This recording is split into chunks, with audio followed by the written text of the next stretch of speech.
What's going on, everybody, and welcome into the Take the North podcast, along with Dan Wiederer of the Chicago Tribune and frequent, important, valuable score contributor. I am Mark Grote of Chicago Sports Radio 670. What's going on, Danny boy? How are you? I'm doing good. It's a busy week after draft week. And so, we covered the bonanza earlier in the week, and we still have more ground to cover, which is amazing. We do. And now we get a chance to kind of zoom out and relax. I don't think that this edition of the podcast will necessarily be 60 minutes plus or 90 minutes like our pre-draft bonanza or the post-draft bonanza, but we'll see. We shall see. You never know. And I am thrilled that at least this is the first time that we've had this guest on my watch since I have been hosting the podcast. We are pleased to welcome into the Take the North podcast Cassie Carlson of Fox 32, sports anchor and Bears reporter. Dan, you and I get to see her out there just about every day grinding, just like the rest of us. She is also the host of her own show, the Offseason. She is part of Bears Game Day Live on Fox 32, the Bears Blitz. And I would say it doesn't say it on her bio, but just generally awesome. She's Cassie Carlson. Wow, Cassie, what an intro. Grote, that was great. I'm great. Thanks for having me. I'm excited to be on and talk some Bears and draft and recap it all. Cassie, I'm going to start here bigger picture just because I've told you this privately and I'll say it publicly now. The offseason has been fantastic. It's just been a really great weekly check-in on all things happening with the Bears. I'm curious if you could just kind of walk our audience through the vision for how that got off the ground and what you're aiming to do, because there's been a lot of content here in what has been a headline-filled offseason. Yeah, I mean, I, like you guys, probably live for Bears season. It's my favorite 6+ months of the year because you're living, breathing football all the time. And I love the grind of it. It's very routine and I'm obsessed. So in season, I host Bears Blitz on Friday nights. And then out of season, it just kind of, you don't cover the Bears as much, I felt like. So I love hosting. I love conversations around the Bears. And I believe now, like, the NFL is 24/7. It really never stops.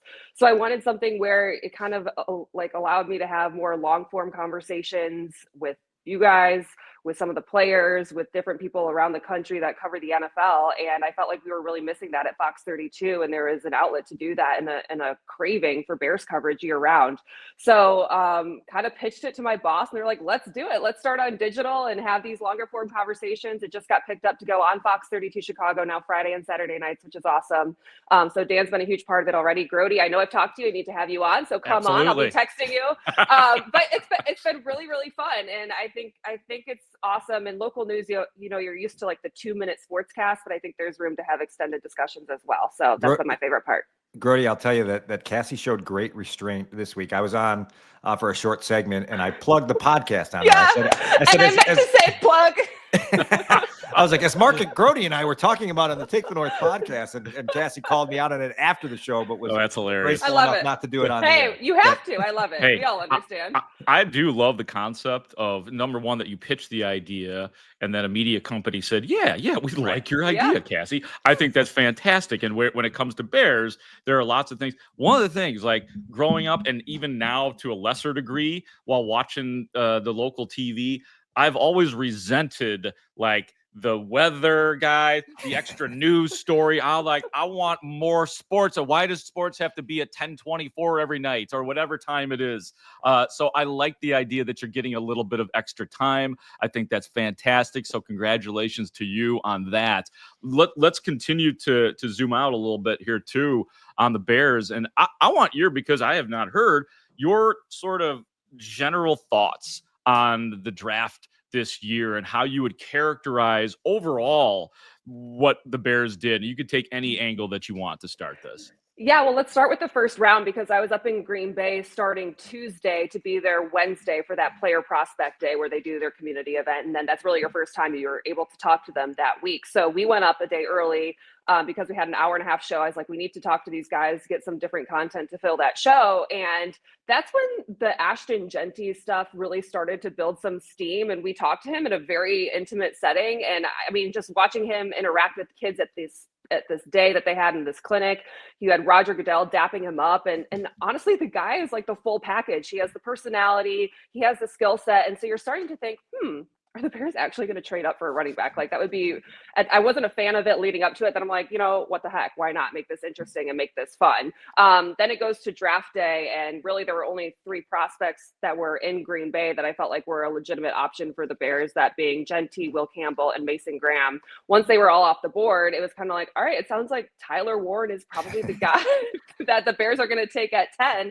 Then they take Colston Loveland, and I was sitting next to ABC's Dion Miller in the media workroom, and we kind of looked at each other because we were like, all right, so it's going to be Tyler Warren. And we're like, Colston Loveland. Okay. Not expected, but I think as you started to look a little bit more at his game and learn a little bit more about him, it started to make more sense of why, to me, this seemed like a Ben Johnson pick 100%. He had Sam Laporta in Detroit. We saw what he did there.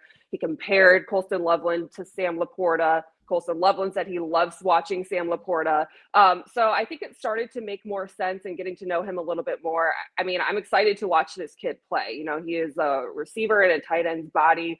And so I think it's going to be exciting what Ben Johnson will be able to do with him and Cole Kmet in 12 personnel, and how he'll definitely be an outlet for Caleb Williams. Then I think day 2, day 3 moved along, and they took another luxury pick in Luther Burden, and that was surprising to me. I know many people have called him the steal of the draft now, and maybe one of the best picks based off value and talent. But I was really expecting them to go running back, and I think that's still a huge question mark now, as they missed out on the Ohio State running backs. Caleb Johnson goes off the board. There were a slew of others, and the Bears they were never in that range, and they never selected one until Kyle Monangai in the 7th round. So I think it was an interesting draft, and I think good thing they took an offensive tackle in the 2nd round. I think that's going to be a huge storyline come training camp and OTAs, given the fact that there's still a question mark at left tackle. So I would say overall interesting. Now there are weapons that I think are exciting to see how they're utilized. I've got a 2-part Colston Loveland question for you. And the first one is a behind the curtain look, because you and I were both in Detroit a year ago. The Bears picked 1 and 9, had Caleb Williams and Rome Odunze, and it was a busy draft night. You're scurrying back and forth between press conferences, one-on-one interviews, group interviews, all these things. This year, Colston Loveland's not in Green Bay. So the Bears make that pick, take people behind the curtain and contrast the Detroit experience with the Green Bay experience, where it's like, okay, now what? Yeah, in Detroit, I think because also we're moving around we were by the draft stage doing a show, then we were trying to get up to the media workroom, and then they'd have the first pick. So like you put your computer down, you open it, and then the Bears pick Caleb Williams, and you're like going in line to wait basically an hour and a half for this guy to go through the media car wash and then talk to you for his 100th and some interview. This time, they pick him. I'm like, all right, well, he's not here. So you feel like you're going to go through this whole entire night and you're going to get him. You're going to get his initial reaction. It's going to be great. And then you're like, okay, so we're on the Zoom that everyone else is on. And that's the first time that we're hearing about Colston Loveland.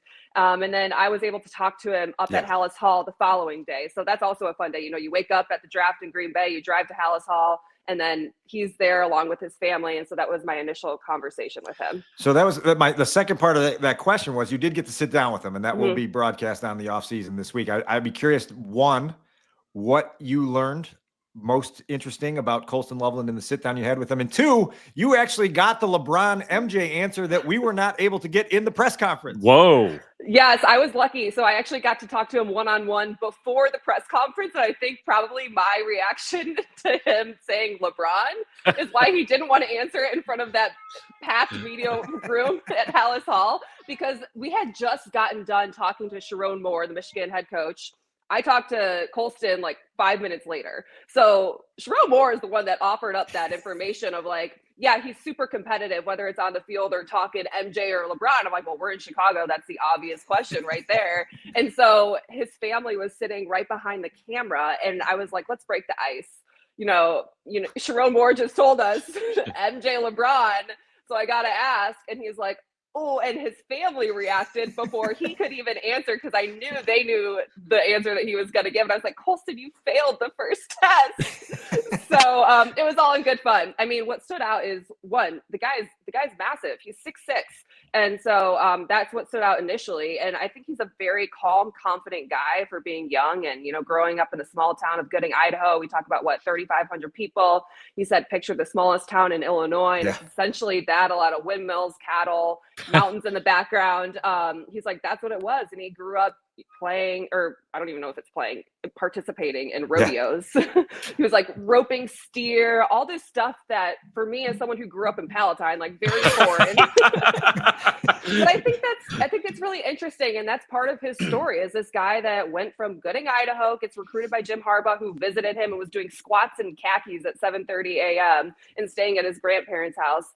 Then goes to Michigan, where he wins a national championship, then gets drafted by the Bears 10th overall, and seemingly no moment has been too big for him. He seems to be a chameleon, and he's able to adjust to whatever setting he's in. And I think that's important as you're going from, playing in the Big Ten and winning a national championship, but the next level of being a top 10 pick and playing for a charter franchise.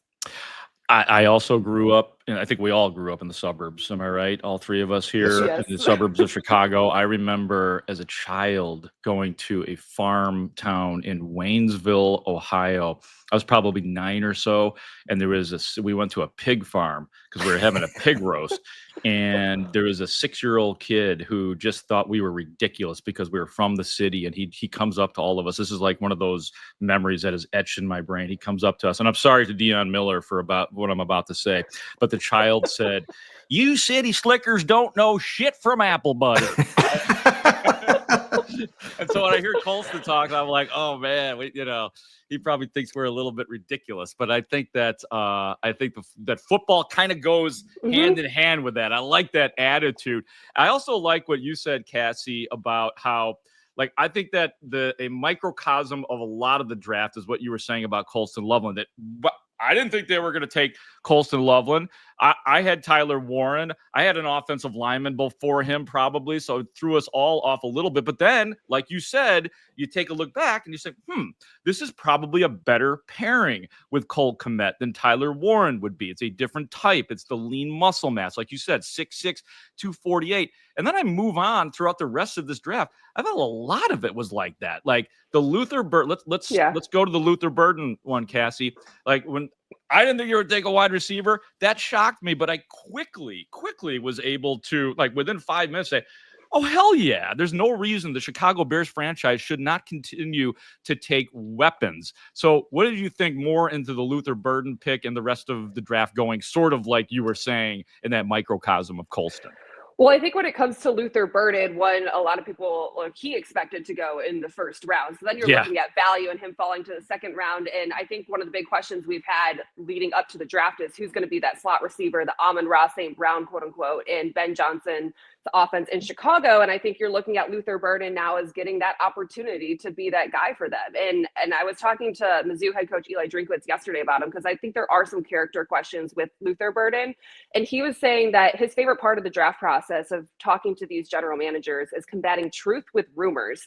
And there were a lot of rumors about Luther Burden. For some reason, he felt like going throughout this draft process about his character. And I think it's because you look at the stats, he had about half the yards he did 2 years ago. Last year, the receptions were down. And he's like, this guy is an introvert, and being an introvert has been misconstrued to him being a diva for some reason. It's like the way he grew up in East St. Louis. He's all about football. He has 9 sisters. He's one of 10. And it's just like, he's a quiet guy deep down who really only cares about football. So people, I think, misconstrue that. Now, I do think he has a chip on his shoulder because he felt like he should be in the first round. And he said, if you get a motivated Luther Burden, Chicago is in for a treat. So I think there's a lot of excitement with him too, being that he gets those yards after catch. He said he just want to get the ball in his hands. If that's jet sweeps, handoffs, there's a million different ways you can use Luther Burden.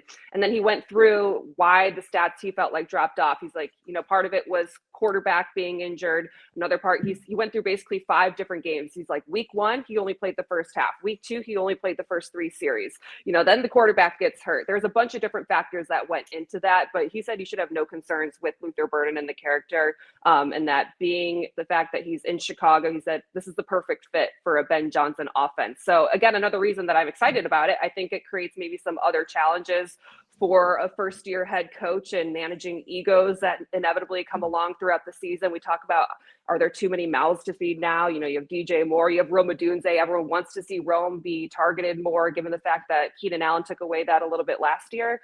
But I think, when it comes to looking at it from a offensive standpoint and a Caleb Williams standpoint, like there should really be no excuses at this point because you got plenty of options out there when they draft a wide receiver. Cassie, were you talking to Missouri coach Eli Drinkwitz as part of a segment for Fox 32's The Offseason?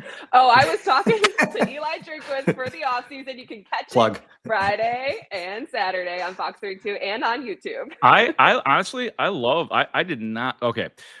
Both times. Grote, you also talked to Eli Drinkwitz for the record, right? Yeah. What did he say? I did.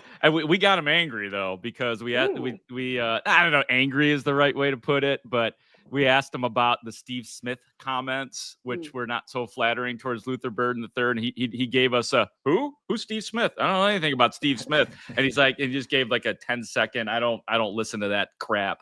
But what I really liked that you said was that he's an introvert, because honestly, like the first 2 times that Luther Burden has met the media, I'm like, is it me? Does he not like us? What's going on here? It just and maybe he was stunned and shocked. And it's not really fair for me to judge a guy's personality snapshot, but it's part of what we do and all of that. So I'm like, is this guy not happy to be here? And I think you're right. Part of it is that he feels slighted, but it's good to know that, okay, he's a little bit of an introvert, and we can be a bit much, I think, for guys when they first step into Halas Hall. We're a lot, Cassie. We are a lot, and I think we lose sight of it too, because we're used to being in a packed media room, but a lot of these other markets, they don't have the everyday beat writers there to fill up those seats. So, and I would imagine when he was playing at Mizzou, they had a handful every day, but that's an alarming jump, I think, for most. Well, like I was saying, Colston Loveland, Gooding, Idaho, population 3802. He comes into the Halas Hall media room, population 3801, right? Like that's right, literally.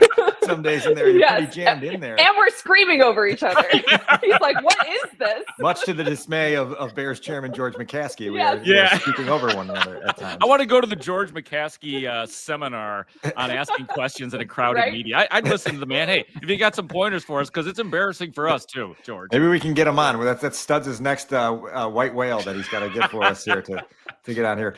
Cassie, you mentioned something that Grote and I were talking about earlier in the week, and it's just like the conversation naturally with what we've talked about with Loveland and Burden circles back to Caleb. And then you pair in what the Bears did in March with free agency and trades.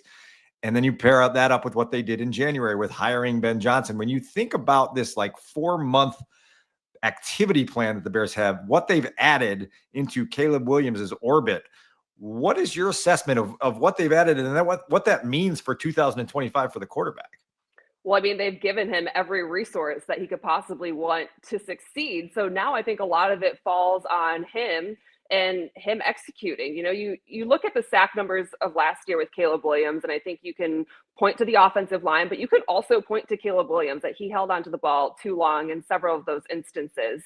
Now I think you look at having the number 1 head coach in Ben Johnson, who should be putting Caleb Williams in the best position to succeed, seeing the game through the play caller's eyes. We've heard him say that multiple times. And it's on Caleb Williams to take that in, to study that, and to then go out on the field and show that he knows football and he knows this offense and he knows how to run this team when he's out there. So I think that Caleb Williams, while I feel like he's kind of been in the background of a lot of these discussions as we go through the draft and free agency, as soon as the season starts, he is full center once again. And everyone is going to be criticizing every move that Caleb Williams does because there aren't the excuses really around him. You have the interior of the offensive line that's overhauled. Yes, there might be a question at left tackle, but then you have 3 weapons in DJ Moore, Rome Odunze, call it Luther Burden. You have 2 tight ends in Cole Kmet and Colston Loveland that should be outlets for you. And then I think there's a question at running back too, but I mean, it's all eyes on Caleb Williams at this point. Like, what is he going to be able to do? And is he going to be able to win games with the Chicago Bears? Because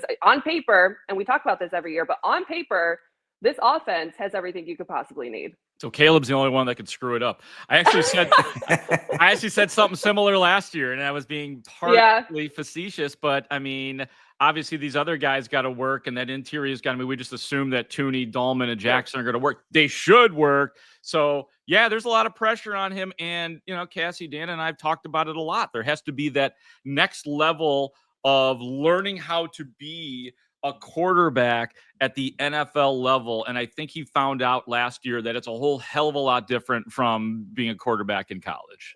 Well, and I don't think anyone and I think he admitted this, that you don't know how you're going to react to losing for the first time in your career. Like that takes a different toll on different people. And especially when you're going through a 10-game losing streak and you've never really had that kind of struggle before in your career, the lights are brighter, and whether he wants to admit it or not, like he was the center of attention in college, but being in the NFL and being compared to someone like Jaden Daniels, who has taken a pick after you, and you being the number 1 overall pick and having it, the spotlight on you, I think that took a bigger toll on him than he would probably ever admit. And so I think, it's a tough balance for Caleb Williams to be able to put that beside and move on and go out there and, again, you just got to win games, like win some games and see where this thing can take you. But, I give Caleb Williams credit for the way he handled the media with us, at least, standing up there every week after losses and, elaborating on a lot of the answers and being graceful, I guess, with us. But I mean, I believe that the pressure just turns up this year. It's year 2. I kind of consider year 1 a wash in some ways because of the unfairness of the coaching changes. Having the wrong offensive coordinator. Yeah. Having the wrong head coach. You think that gives them an excuse? Yeah. Wait. I'd say so. Define disruption. Well, we are going to go 90 minutes today. But yeah, so I'm like, I almost want to treat this as like his second rookie season because I don't know how else to frame it because it like wasn't fair, but he like, I don't know. It was a weird first year for him, but I mean, I think things are turned up big time this year. Yeah, I mean, the test is fair. Like this year, the test is fair, and you're gonna get a good view of what the trajectory of Caleb Williams is, which then tells you the trajectory of where the Bears are. The offensive line is not completely settled yet. We have questions about what the tackle positions are going to look like. It feels like May and June are going to set up as an experiment time. What's your thought process on A, what they do at the tackle positions, and B, they obviously brought in a guy on day 2 of the draft, and Ozzie Trapillo, to maybe help them answer those questions. Yeah, I think this is going to be the conversation of the entire offseason leading up to probably week 1, if I had to guess, because Braxton Jones is not back. Karan Amagaji, there's a question mark if he is ready and capable of being their left tackle. And then there's Darnell Wright, who was it I don't remember if it was Poles or Cunningham, who offered up basically that he can play left tackle, and he played some at Tennessee. So I felt like that kind of opened the door to being like, are they considering moving Darnell Wright to being their left tackle? But then I think back to a conversation when I talked to Ben Johnson at the Combine. He compared Darnell Wright to Penei Sewell and felt like he had that level of talent to be an all-pro. And I was like, well, that's a huge comparison to make. And if he feels like he has that potential, why would they move him? But maybe that's their only option, because you look at Ozzie Trapillo, a second-round pick out of Boston College. That guy's basically a right tackle. And I don't know that you want to put him in the situation to be your left tackle either. So I think this is going to be a constant discussion we're going to have, because we're not going to see Braxton Jones on the field till I don't think we know when. You're hoping maybe July, but what if it's not till late August? Right. He's not ready for the season then, coming off ankle surgery. So it's going to be all eyes, I think, on Karan Amagaji first, and then we'll be looking every day to see where everyone is lined up. And if Darnell Wright is lined up at left tackle one day, that is going to be the story, I think, of OTAs in training camp. The other obvious area of concern right now left over from the draft is the running back position. And, they did draft in the 7th round Kyle Monangai, 5'8", 211. And, Roschon Johnson, weird year last year for him. Same with DeAndre Swift. And maybe we should give both of them the same benefit of the doubt that we give everybody, that the coaching was screwed up, the offensive line was average. But do they need, Cassie? Do they need to bring somebody in? Can they go into the season with the depth chart that I just mentioned? I think it's a huge concern if they do go into the season with that depth chart, because we just haven't seen it, given the fact that last year DeAndre Swift had his worst year with 3.8 yards per carry as an average. Granted, you bring up the offensive line. Was that the problem? Maybe we find out. And then there's the backstory of DeAndre Swift having a history with Ben Johnson in Detroit. And maybe we all read into that a little bit too much, that they got rid of him after they drafted Jahmyr Gibbs, and there wasn't much else to it. Ben Johnson has been complimentary of DeAndre Swift, whether we want to read into that or not, this offseason. So maybe he truly believes like he can unlock him, get him the ball in space a little bit more. I think it's a concern. I don't know. I know Matt Eberflus was really high on Roschon Johnson. He's had injuries though each season. And I think you just don't know quite what you're going to get maybe with him, or maybe we do know what you're going to get with Roschon Johnson and he's reached his potential. An interesting story about him. So we were on our way to the draft. That was 2 years ago, right, in Kansas City. And our sports photographer, Jeff Weiris, was on a plane sitting next to his college running backs coach, who at the time was just got the job at Temple, and I'm blanking on his name. But he said that he felt like Roschon Johnson was going to have a longer NFL career than Bijan Robinson, who was his teammate at Texas. He's like, this guy has everything you could possibly want in a running back and a leader. I don't know that we've seen that, though, manifest itself in Chicago. So, but that's an interesting tidbit to say that. Was that Tashard Choice? Is that the coach? No. I'll have to look it up.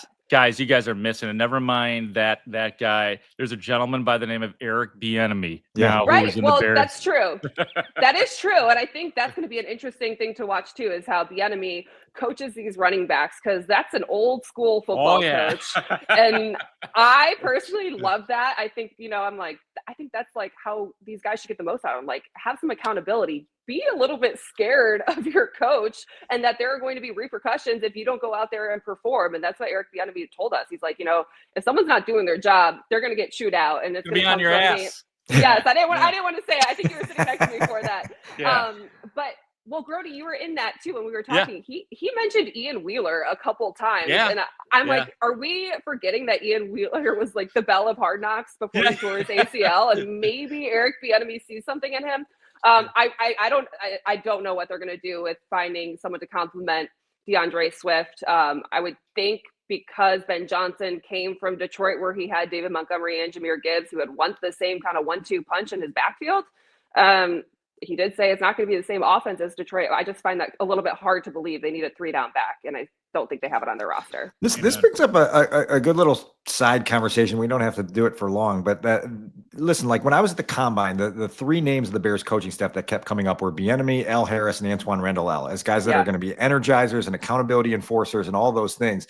And then the three of us plus all the others in the media corps had the chance to do the little bounce around meet and greet a few weeks ago. It's kind of gotten swallowed up by all the draft coverage since. But what were your most notable takeaways, Cassie, and even Grote, because we haven't fully unpacked that of the bouncing around from table to table at the PNC Center and trying to learn more about these assistant coaches? Yeah, there's a lot of new faces. That was my first takeaway. Yeah. I felt like Antoine Randall stole the show that day because a lot of charisma. A lot of charisma. You love it. You love that he's from here. The standout at Thornton Township High School. And I find him interesting. And I actually think there's a comparison you can make with Luther Burden, is that both times the Lions played the Bears, we saw him and Jameson Williams have moments on the sideline where it was like one coaching him really, really tough. Whereas after that, Tyreek Stevenson scuff on the sidelines where he basically was reprimanding him. It looked like a dad to his son being like, we don't act that way. Right. And then there was the second one at Soldier Field where Jameson Williams had that massive touchdown. And you saw Antoine Randall bolting down the sideline celebrating with him. And I feel like that's kind of a perfect way to characterize Antoine Randall and the relationships that he's clearly built with his players. So I'm curious to see maybe how that plays out with someone like a Luther Burden, where maybe he needs that relationship to, get the most out of him. Then I think Al Harris, I spoke to him as well one-on-one. I was actually shocked how quiet and reserved he was, because they think you're picturing this former DB and turned coach. Friggin' Packer.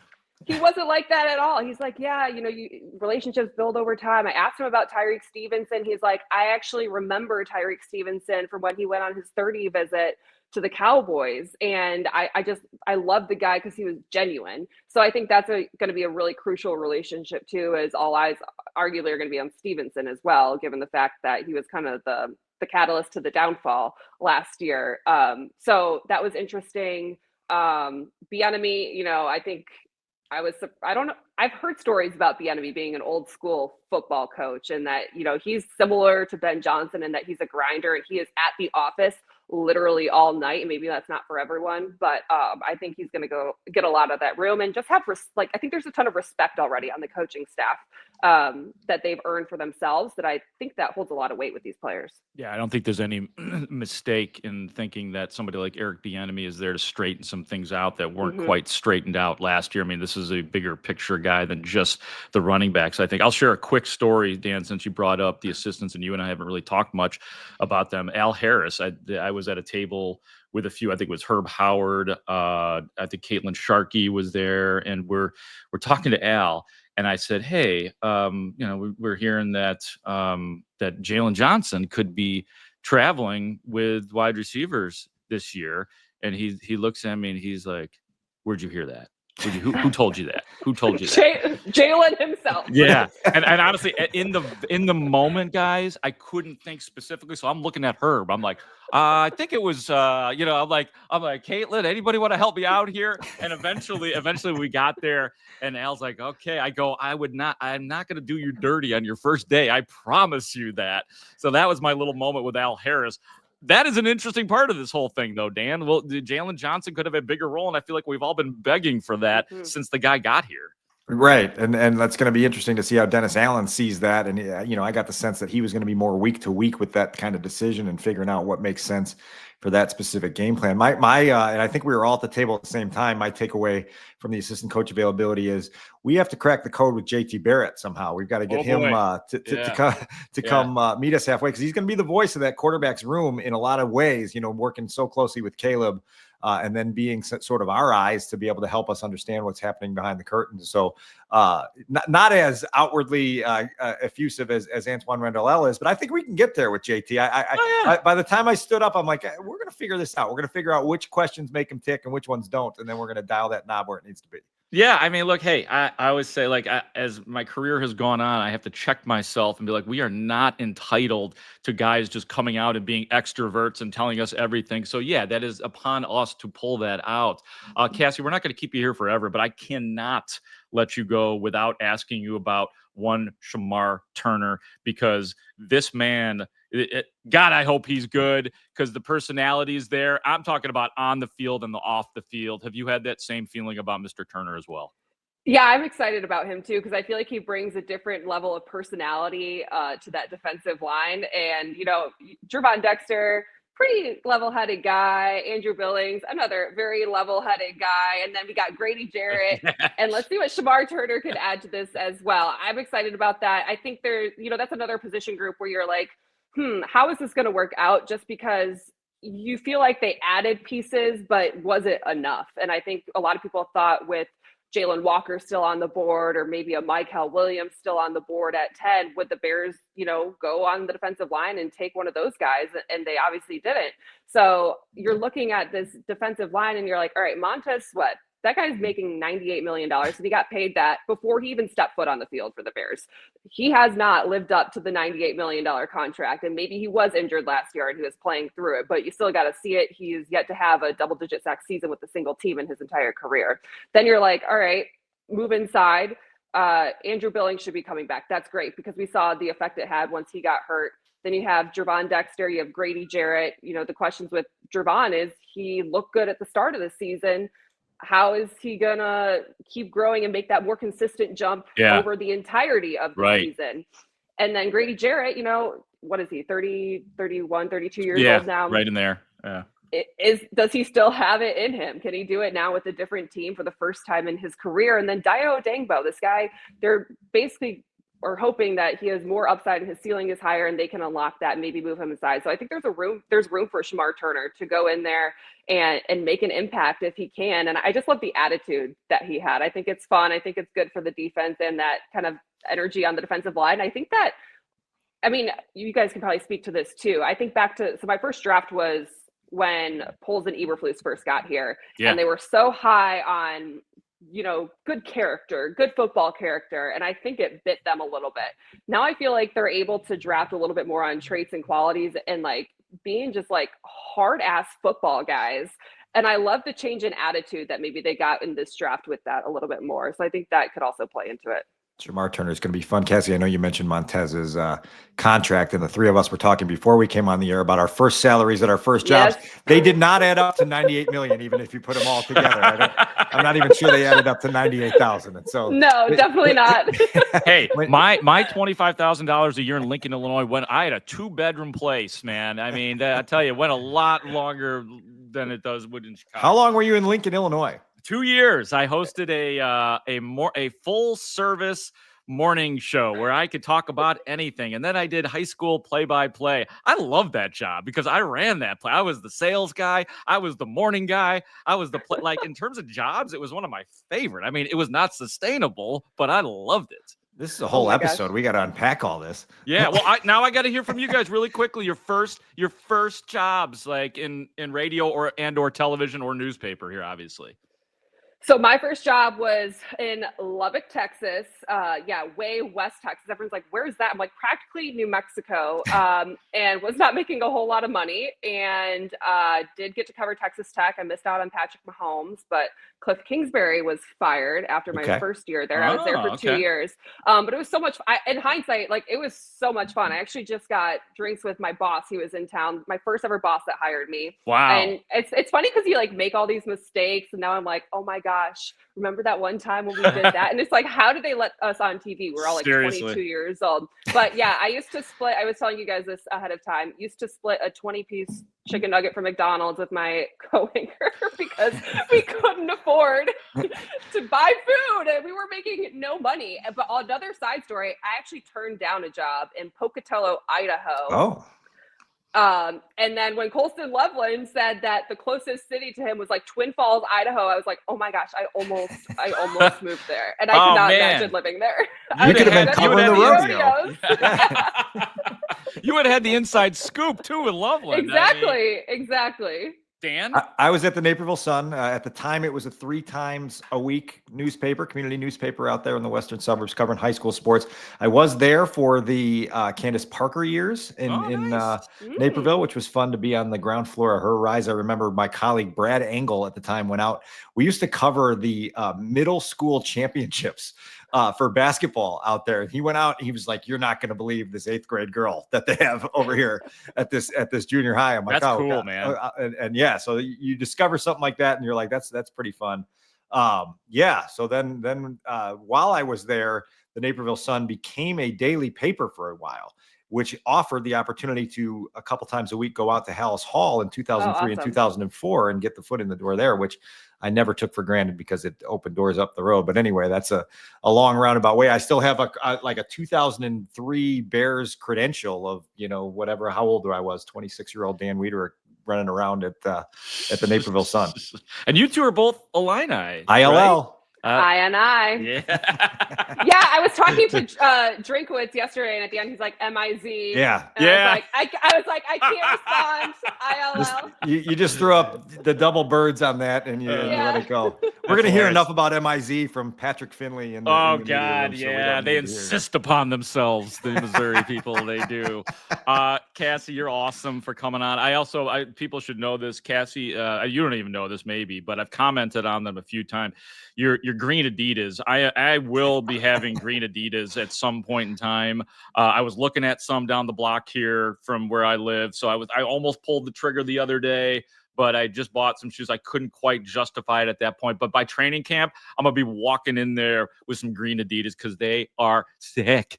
Oh my gosh, I have a shoe obsession. So I'm glad that I am inspiring you as well. And those are the green Adidas Gazelles. They are Gazelles, really cool. Yes. Yeah, I used to be a Nike person. Now like Adidas is taking over. Wow. And so I'm like, I'll just have to buy them all. I mean, that's the way to do it. Absolutely. Or do you order online, or do you go with shoes, or do you have to go to the place? No, I order online. Yeah, once you know your size and your fit and all that stuff, then you're in good shape. Cassie, you're awesome. Thanks for coming on with us. Cassie Carlson, sports anchor and Bears reporter, host of the Off Season. When is the Off Season on? Tell us. All right, you can catch it at 6 o'clock on Fridays on Fox Local or on YouTube. And now you can also catch it on Fox 32 Chicago, Real TV, I call it, linear, we like to call it in the business. Oh, yeah. And then at 10:30 Fridays and 10 o'clock on Saturdays. It lives on YouTube also, Grote. My Yes. mom was very upset with me earlier this spring when I was on and didn't tell her when it was on live. I was like, listen, like just go to your computer. You can find the whole episode right there, right now. I'm sorry that you missed it when it went on the air. That's My hilarious. parents are the same. I'm like, just forget about it. Just forget about it. And then Bears Blitz Friday nights, Cassie? Bears Blitz is in season Friday night. So that'll start up week 1 of the season, and we'll figure out what we'll be talking about, May 14th when the schedule's released. Yep. It's a cool show. It's a loose show. It's a fun show. Yeah. And we love having Cassie Carlson on the Bears beat. Cassie, thank you so much for joining the Take the North podcast. Thanks for having me, guys. Yep. That is Cassie Carlson. Dan, anything else? Are we good to go here? We covered all the ground we needed to cover. That was beautiful. I think we have covered it. Cassie was great. And so for Dan Wiederer of the Chicago Tribune and of The Score, for Adam Studzinski, the executive producer of this here podcast, I am Mark Grote of The Score, thanking you for listening to and watching the Take the North podcast. Great talk. See you out there.